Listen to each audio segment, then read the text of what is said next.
Perkenalkan Ustadz, nama saya Rayyan. Siapa, Saya maaf? Rayyan. Rayyan. Iya, Rayyan. Saya berasal dari Banjarnegara.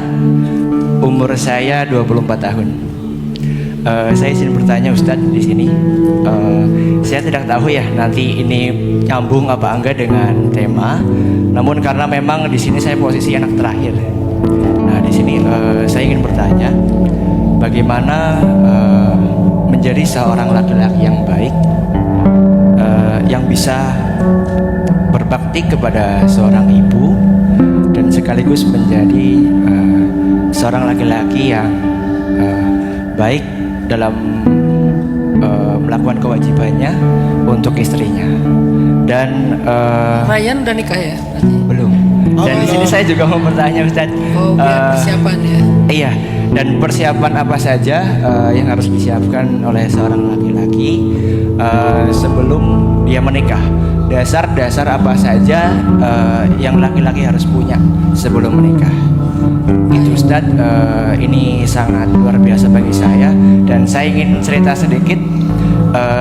Tadi sebelum saya bertanya, memang saya sudah mungkin berpikir bahwa saya nggak bakalan bisa ditunjuk untuk bisa bertanya.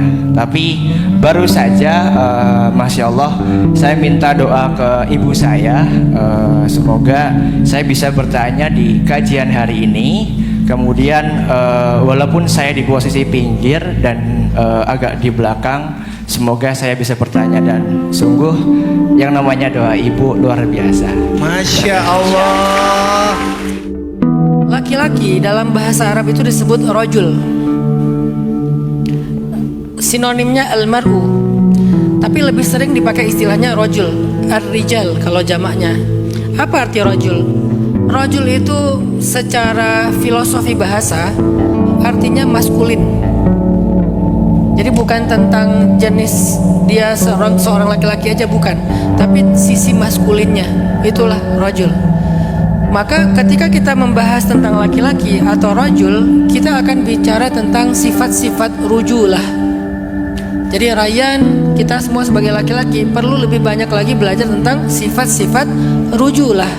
Kemaskulinan seorang laki-laki itu apa? Dan itu bukan tentang fisik aja, tapi juga tentang karakter, mindset, mental. Itulah rujulah, itulah kesatria. Jadi istilah rajul itu dalam bahasa Arab bisa diartikan kesatria. Nah, ternyata salah satu di antara sifat rujulah, sisi maskulin dan kesatrianya seorang laki-laki itu adalah dia memiliki yang namanya quwwatut tahammul. Quwwah artinya kuat, tahammul artinya mengangkut beban. Berarti baru disebut laki-laki kalau dia kuat untuk mengangkut beban. Beban di sini bukan beban fisik aja, tanggung jawab, amanah, menafkahi, membahagiakan, melindungi, menjaga, merawat. Itulah yang disebut dengan tahammul. Hamlah itu artinya beban. Maka kalau misalnya Rayyan bertanya, gimana cara saya menjadi seorang anak, menjadi seorang suami, persiapan menikah? Coba Rayyan lebih banyak lagi belajar tentang sifat-sifat rujulah. Salah satunya adalah tentang mengangkut beban.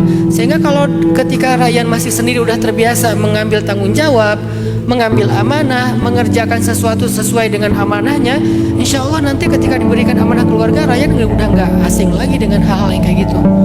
Kesalahan anak laki-laki adalah kalau dia selalu menghindari tanggung jawab, selalu menghindari beban, selalu menghindari amanah dalam hidupnya karena dia pengen hidupnya santai, nggak dikasih deadline, nggak dikasih amanah, nggak dikasih pressure, nggak dikasih tekanan. Nanti begitu dia punya pasangan, dia akan jadi orang yang lebih mengeluh daripada istrinya. Dan laki-laki kalau dia lebih rapuh daripada perempuan, rumah tangga itu nggak akan berdiri tegak. Karena harusnya laki-laki itu ar-rijalu qawwam. Dialah yang menjaga rumah tangga itu tetap berdiri kokoh. Kalau dianya lemah, maka rumah tangga itu pasti akan hancur. Sehingga kekuatan itulah yang dibangun sejak dia masih sendiri. Biasakan berorganisasi, aktif di masyarakat, di masjid, ambil amanah-amanah, kerjaan-kerjaan. Walaupun mungkin kerjaan-kerjaan itu bukan tentang masalah duit, bukan tentang masalah karir, tapi tentang melatih mentality kita, skill tentang organisasi kita, terbiasa bertanggung jawabnya kita. Begitu dikasih keluarga, istri dan anak-anak, insya Allah kita menjadi orang yang paling baik dalam mengurusnya. Dan itulah Rasulullah. Makanya saya tadi bilang, salah satu materi pendidikan para nabi itu adalah grooming. Bahasa Islamnya riayah, menggembala. Semua nabi itu menjadi penggembala. Semua nabi itu groomer. Kenapa? Di dalam grooming itu belajar tentang quwwatut tahammul.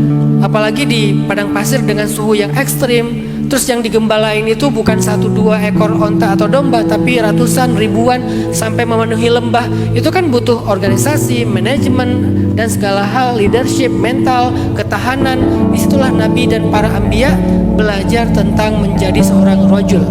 Sehingga ketika nanti dikasih amanah umat, amanah dakwah, apalagi cuma amanah keluarga, Rasulullah itu orang yang paling baik dalam merawat mereka semuanya. Merawat keluarga, merawat negara, merawat umat. Nabi orang yang paling baik karena dari kecil udah belajar tentang quwwatut tahammul. Jadi Rayyan, kita semuanya sebagai laki-laki, saya dari kecil tuh udah dikasih amanah sama ibu saya.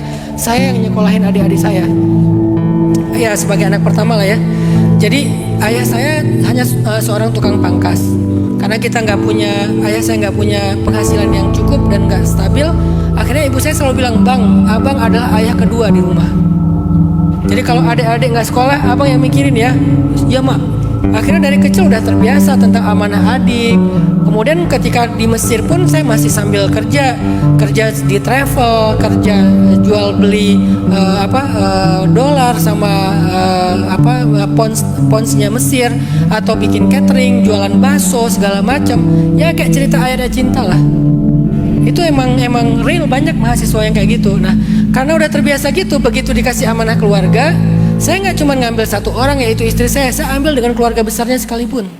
Jadi ketika keluarga besarnya ada masalah, saya orang yang pertama yang akan mencoba untuk mengambil amanah itu. Udah biasa dengan amanah, jadi nggak akan kagok lagi gitu. Maka benar banget pertanyaan Rayyan, belajarlah tentang sifat-sifat rujulah, sifat-sifat maskulinnya laki-laki menurut Islam. Salah satunya quwwatut tahammul, kuat menanggung beban. Jangan komplain kalau ada beban. Jangan mudah menyerah, jangan mudah manja. Emang kayak gitu konsekuensi jadi laki-laki. Nangis gak apa-apa, capek gak apa-apa, istirahat gak apa-apa, tapi jangan nyerah.